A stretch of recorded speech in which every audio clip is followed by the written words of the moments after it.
Bienvenidos a Diálogos 21, el nuevo espacio de América 21 para debatir e interactuar con ustedes. Hoy en nuestra primera transmisión en vivo a través de Facebook Live estamos con Luis Bilbao, director de América 21, para conversar un poco sobre cómo queda la situación de América Latina después de lo que fue la Cumbre de las Américas en el mes de abril y los últimos sucesos en torno a la UNASUR, con esta carta de 6 países miembros que amagaron con dejar, que no quedó del todo claro cómo está. Vamos a conversar de eso con Luis.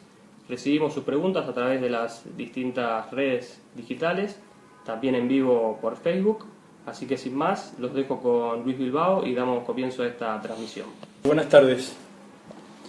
Un poco extraño esto de comunicarme con ustedes a través de esta vía. Espero que sea un nuevo instrumento para cambiar ideas, para debatir a fondo la situación latinoamericana y mundial y avanzar en lo que podamos en la gran tarea de adquirir conciencia y comprensión de la situación internacional y de cada una de nuestras naciones. Algunos de ustedes también sabrán que mi posición respecto del encuentro de la Cumbre de las Américas en Lima el 13 y 14 de agosto fue un fracaso muy sensible, un movimiento de carácter estratégico para Estados Unidos, porque se recompuso la balanza de fuerzas hemisféricas en detrimento justamente de Estados Unidos y en favor, insólitamente para los organizadores de este encuentro, en favor de la revolución bolivariana y particularmente de Nicolás Maduro, que está precisamente en campaña electoral porque el 20 de mayo hay presidenciales en Venezuela. Ahora bien, ¿esto qué nos plantea?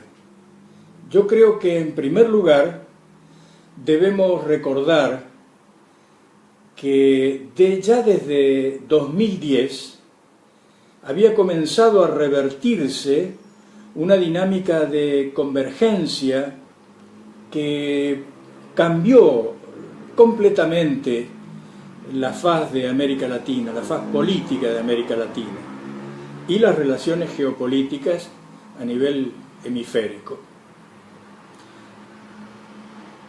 A partir de 2010,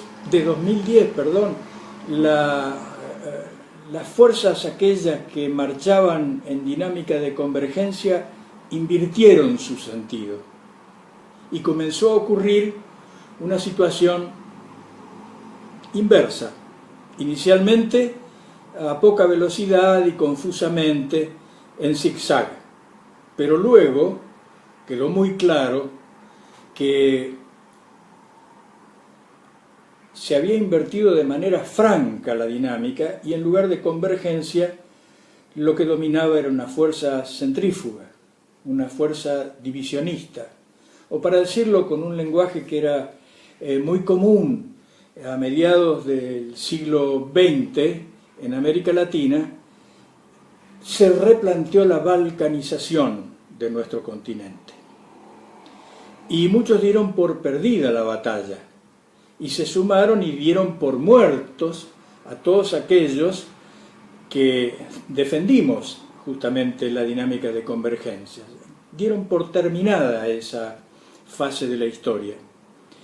En mi opinión, la Cumbre de las Américas y el rotundo fracaso, el patético fracaso del presidente estadounidense, demuestran exactamente lo contrario. Ahora, allí sale muy mal herido el presidente Trump y todos quienes los habían acompañado en esa ofensiva que llegó al punto escandaloso de impedir la participación de Nicolás Maduro en la Cumbre de las Américas. La primera vez que se hace algo de manera personal, se desinvitó al presidente Maduro. Una vergüenza de la cual ninguno de los participantes podrá levantarse jamás. Pero alguien de las personas que piensan en la Casa Blanca le avisó a Trump que las cosas no iban bien para ellos, y entonces lo que ocurrió fue que el propio Trump desistió de participar y quedó como cabeza de esta línea reaccionaria muy claramente enfocada para derrotar a la revolución bolivariana y a contribuir a la destitución de Nicolás Maduro. Quedó, digo, el presidente argentino Mauricio Macri, que, bueno, hizo un discurso donde dijo lo que se había convenido decir, pero en realidad lo hizo sin ninguna convicción, con mucha debilidad, porque ya sabía, ya tenía claro que había perdido. Ya tenía claro que había perdido. Entonces, a partir de allí, estamos en una nueva situación. ¿Por qué? Porque, como decía antes, la derrota de Estados Unidos, y en este caso muy particularmente la derrota en el plano internacional de Mauricio Macri, redundaba de manera automática en un fortalecimiento de Nicolás Maduro. Es decir, en un fortalecimiento de aquello que se había pretendido aplastar el 13 y el 14 de abril en Lima, y que resurge con una fuerza para ellos completamente inesperada y ciertamente inexplicable. Bueno,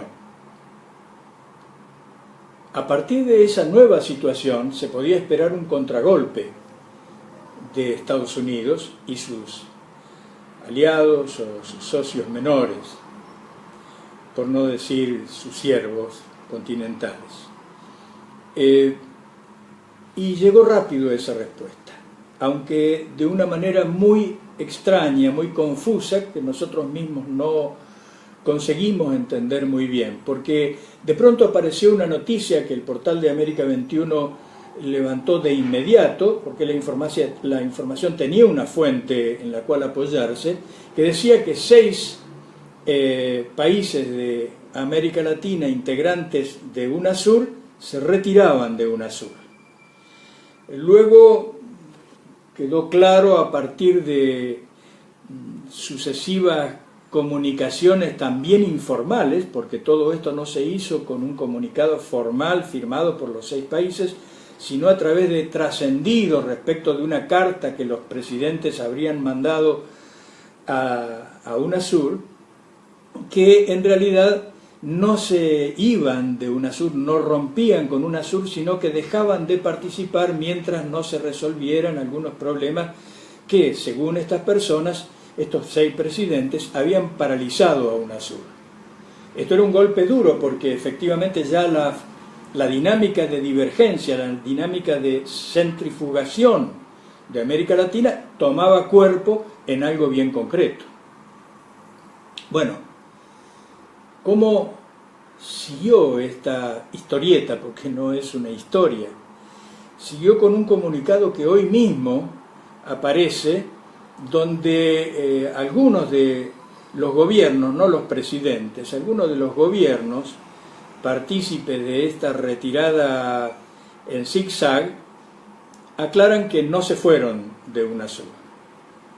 ¿Qué quiero decir con esto? Que en realidad lo que hay es una situación de balance inestable en la relación de fuerzas, y que la revolución bolivariana y los gobiernos del ALBA, los países del ALBA, tuvieron una gran victoria respecto de Estados Unidos y el bloque latinoamericano que lo acompaña, donde están países tales o gobiernos tales como los de México, Brasil, Argentina, Colombia, Chile. Esa confrontación no tiene una resolución.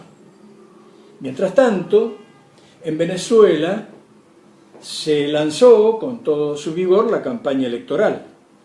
Todas las encuestas dan 2 datos fundamentales. El primero, que por lo menos el 70% a esta altura de la campaña, es decir, con menos de una semana de campaña electoral, El 70% de la población está dispuesto a votar. El fantasma más temido, incluso por mí, que era la abstención electoral, parece estar aventado en este momento.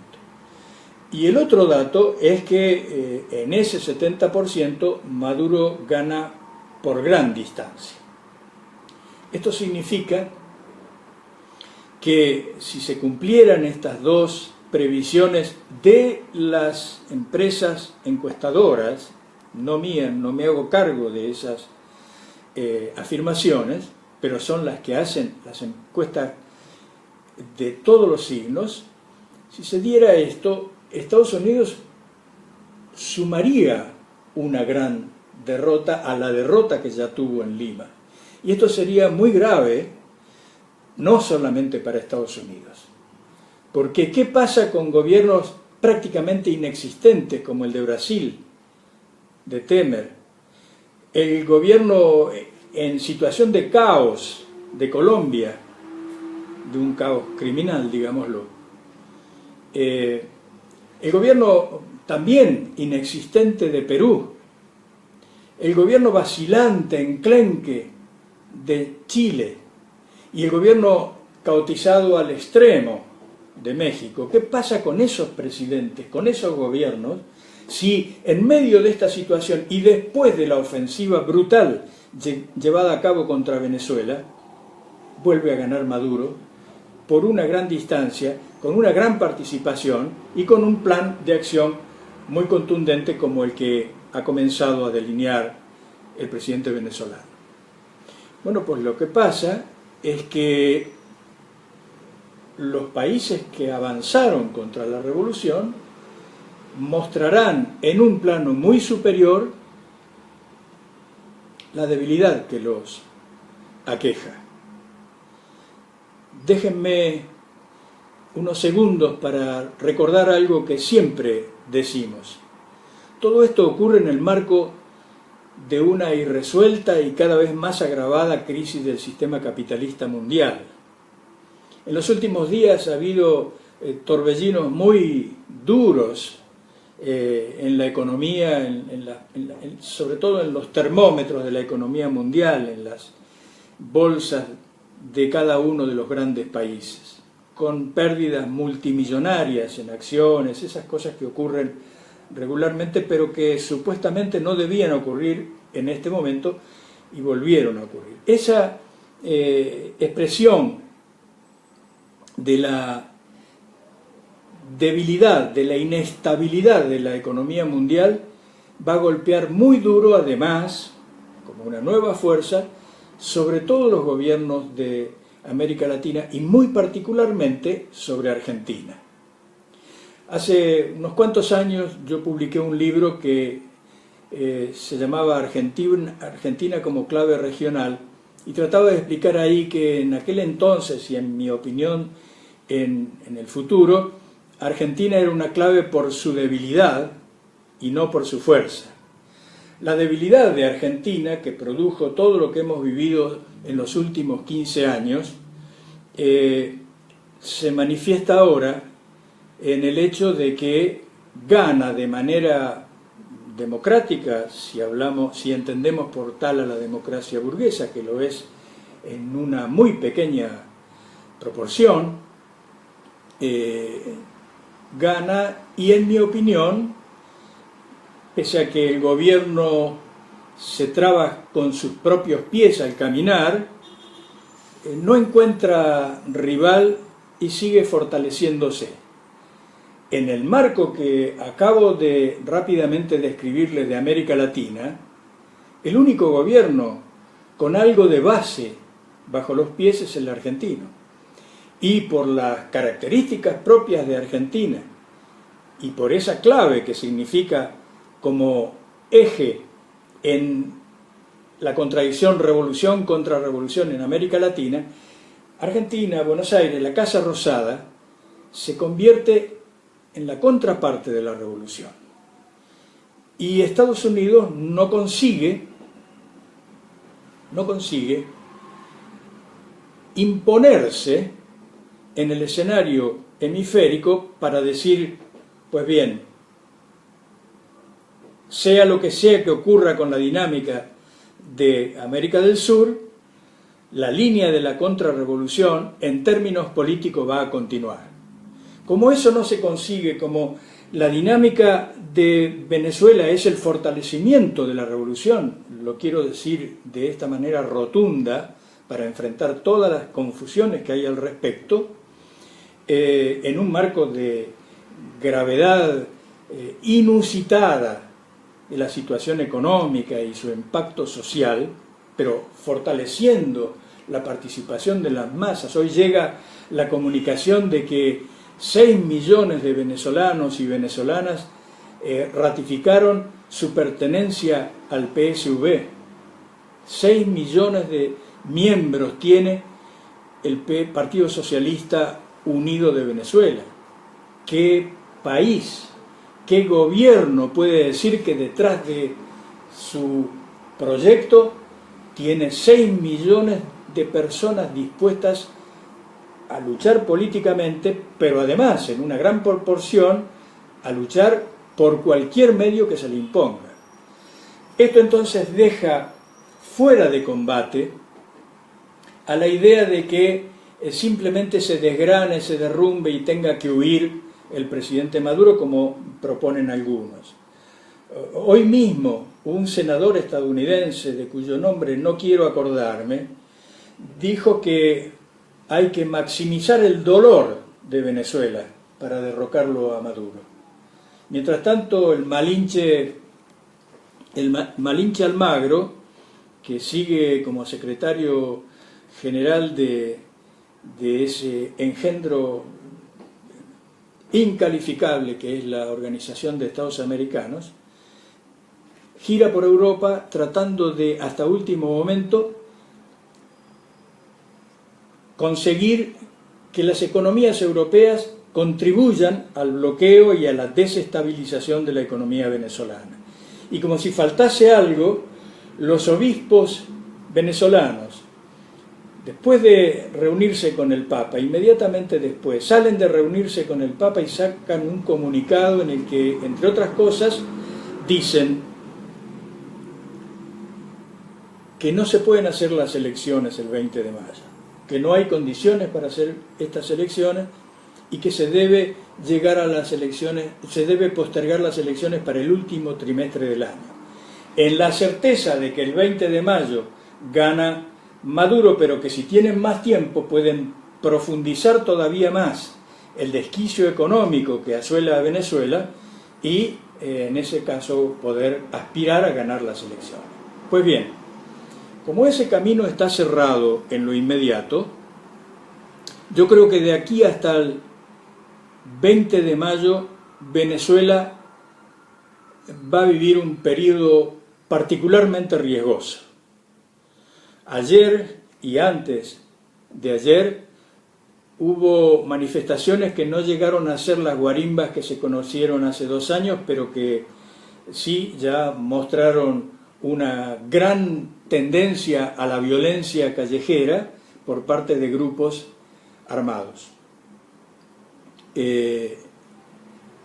Yo creo que ese peligro, que se manifestó también, por ejemplo, en el estado Zulia con sabotaje a plantas de electricidad que dejaron a prácticamente todo el estado sin electricidad, son las actividades que se hacen para continuar demoliendo la moral de los venezolanos y no lo consiguen.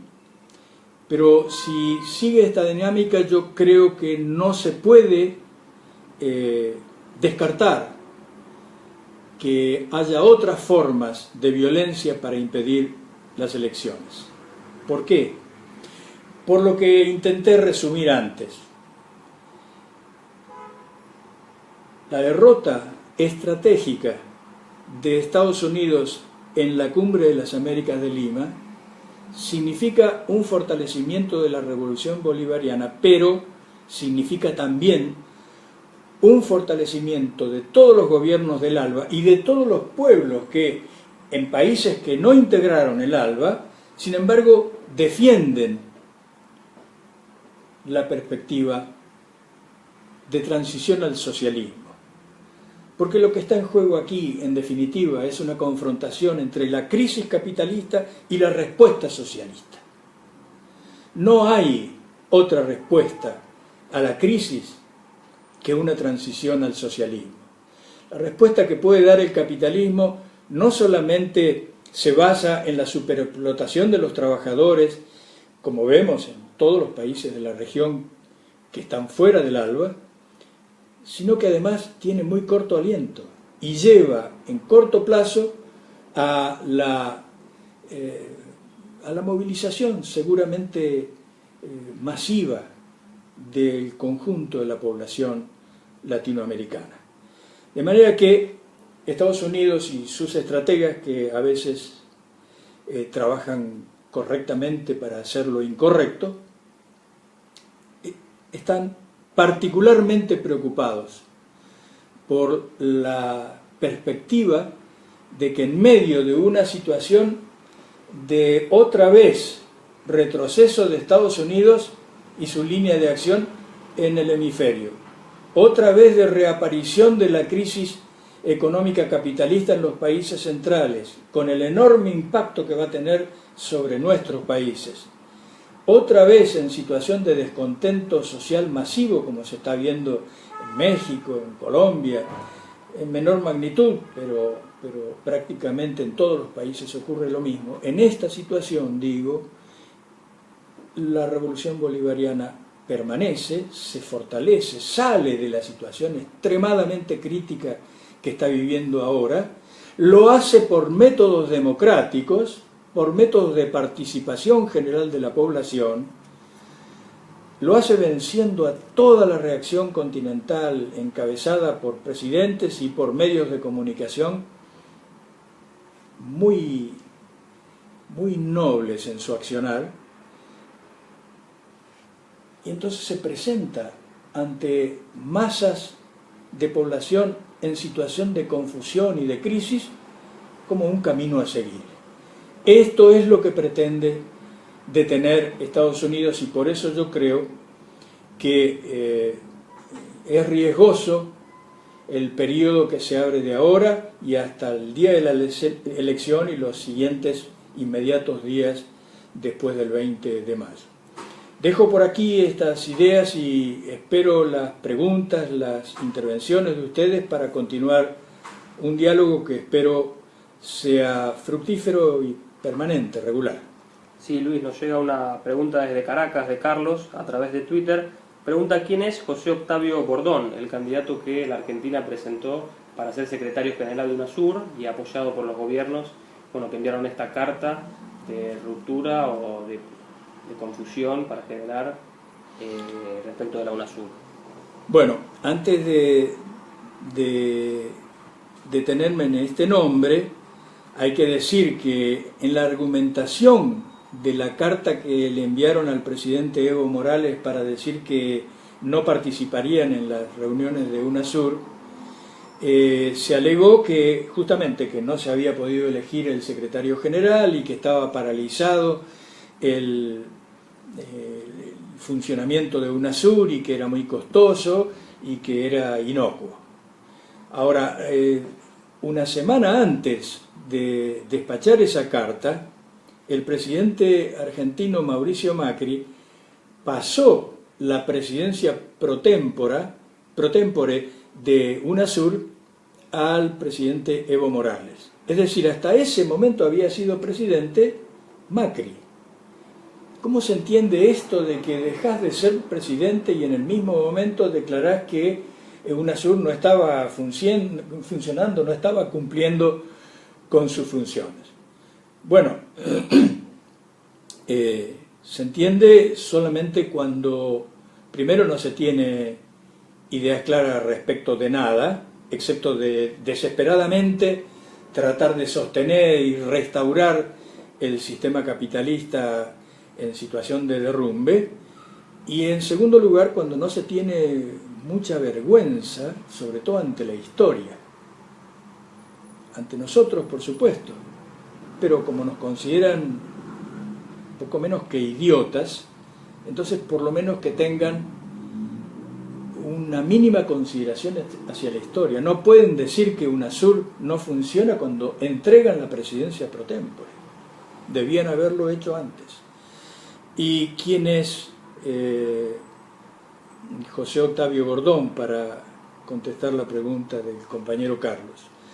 Es un hombre de la Iglesia, un laico de la Iglesia. En los fines de los años 90, cuando se precipitaba una crisis enorme en Argentina y empezaba a gestarse una alternativa no capitalista, intervino con muchísima fuerza y con muchísima habilidad, hay que decirlo, un conjunto de personas encabezado por Bordón, que abortó, junto con dirigentes sindicales y con dirigentes políticos, junto con varios sectores de izquierda, abortó la creación de una fuerza alternativa y terminó desembocando en aquello que fue la alianza, que fue la unión entre la fuerza que encabezaba en ese momento Bordón y la Unión Cívica Radical, que ganaría las elecciones en 1999 y que saldría catapultada en helicóptero, como se quedó la imagen para siempre, en 2001. Bueno, ese es José Octavio Bordón, que además fue embajador ante Estados Unidos por Argentina. Otra pregunta de Hernán de Rosario a través de Instagram. Pregunta cómo está ahora la situación del ALBA y qué podrían hacer los habitantes de los países que no forman parte del ALBA, como Argentina, pero quieren apoyar esta iniciativa. Bueno, muy oportuna esa cuestión, porque efectivamente lo que tenemos que preguntarnos frente al panorama que tenemos delante es qué se puede hacer, cómo se puede enfrentar esta situación.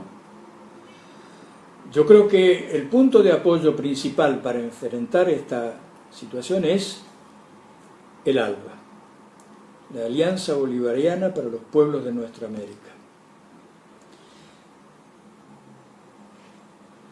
También en otra oportunidad tendríamos que preguntarnos y responder por qué ciertos países, particularmente Argentina y Brasil, no integraron el ALBA, por qué no se sumaron a la moneda, al intento de moneda única, el sucre, y por lo tanto, por qué es posible hacer esta operación tan aviesa contra UNASUR.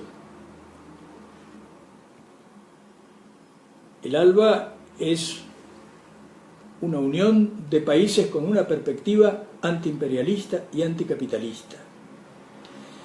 Y seguramente hay muchos más defensores de esa idea del ALBA fuera de las fronteras políticas del ALBA, fuera de las fronteras de los países que integran el ALBA, que dentro mismo, porque ustedes piensen que solamente Brasil tiene 240 millones de habitantes.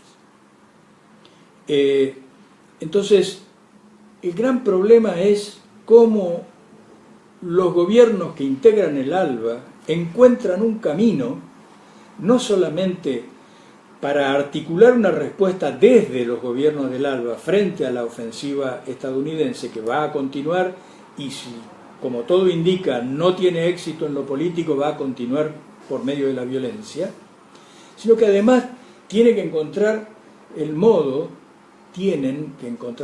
los gobiernos del ALBA de abrir canales, abrir caminos para que la inmensa fuerza humana que comparte la estrategia del ALBA pueda manifestarse, pueda actuar, pueda apoyar en primer lugar ahora en esta coyuntura a Venezuela, pueda apoyar, sostener a Bolivia, que justamente va a ser atacada y tratada de debilitar en torno de esta cuestión de UNASUR, pueda apoyar y defender a Nicaragua, que está también bajo fuego, con la misma técnica, la misma política que se utilizó en Venezuela, pueda apoyar a Cuba, que inicia una nueva fase muy importante.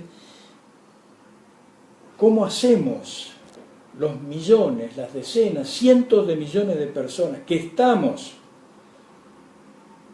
en acuerdo con la perspectiva del ALBA, con la perspectiva antiimperialista y anticapitalista para actuar, y para actuar de consuno, con estrategia común, pero también con tácticas comunes.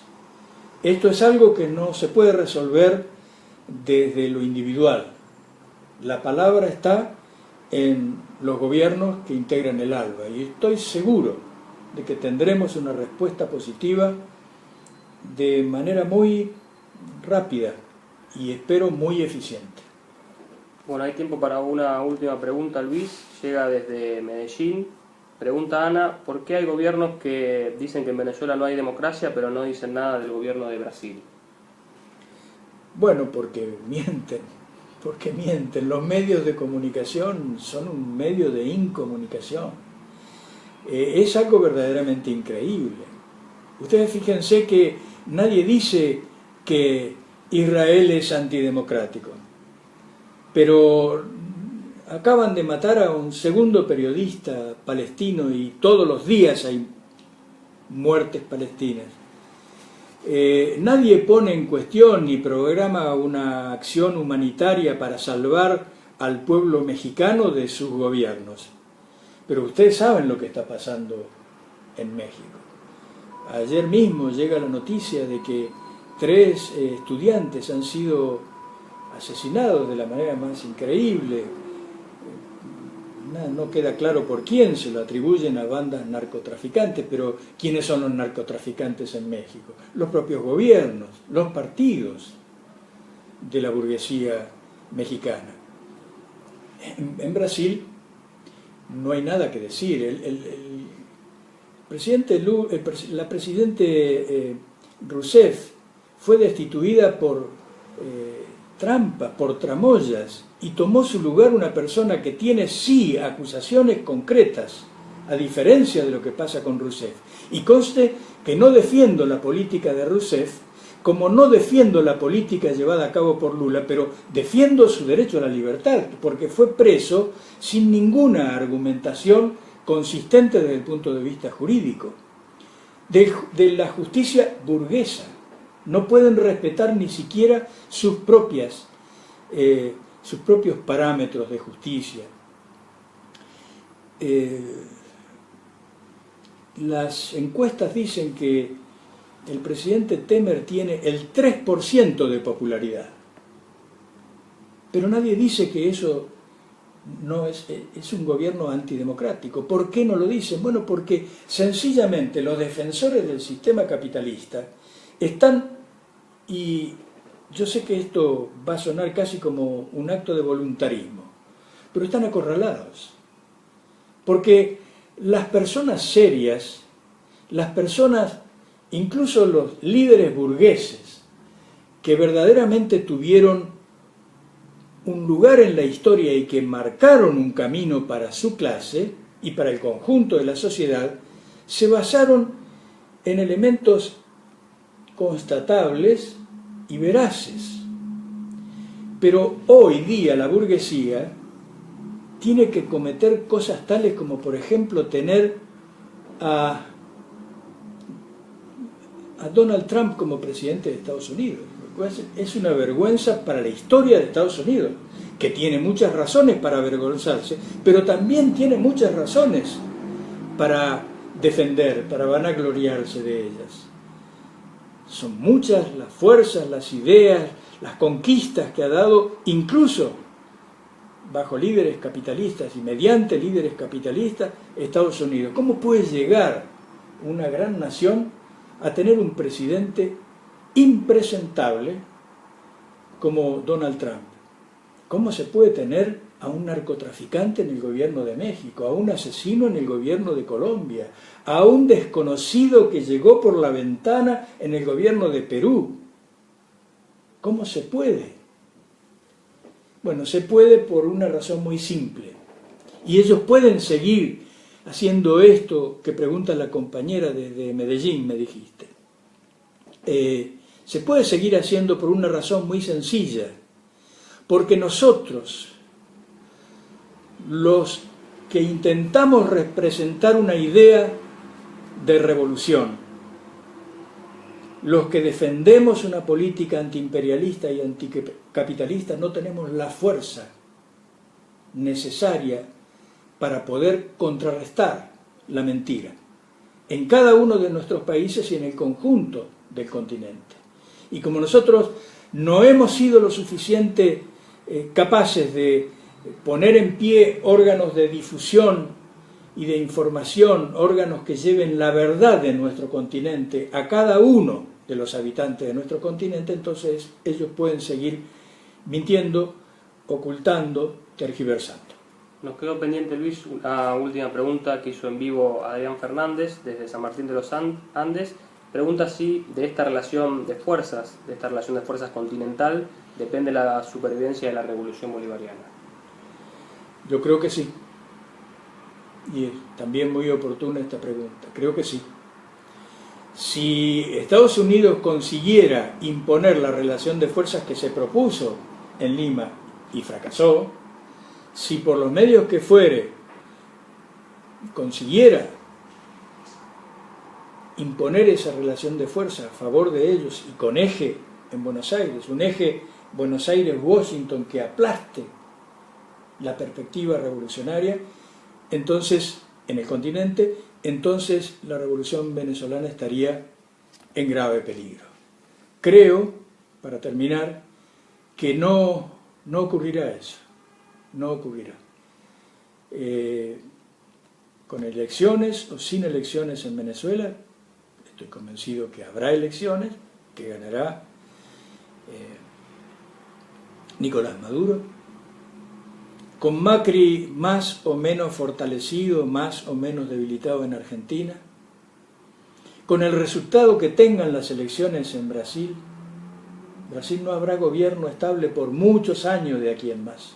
Por eso la necesidad de apoyarse en Argentina para Estados Unidos. En Colombia no va a haber un gobierno estable. Y tengo que decirles que en México, donde también hay elecciones muy pronto, no va a haber un gobierno estable. Entonces, ¿dónde va a residir la estabilidad? Bueno, va a residir en el centro imperial por un lado y en la fuerza revolucionaria continental por el otro. Cuando digo continental incluyo a Estados Unidos. Hay mucha fuerza revolucionaria en Estados Unidos. Hay mucha tradición revolucionaria en Estados Unidos. Y yo confío mucho en eso. De manera que, si se impusiera la relación de fuerzas negativa, favorable a Estados Unidos, la revolución bolivariana estaría en peligro. Pero eso es, como diría el comandante Chávez, vale la pena recordarlo hoy que empezamos con un nuevo modo de comunicación.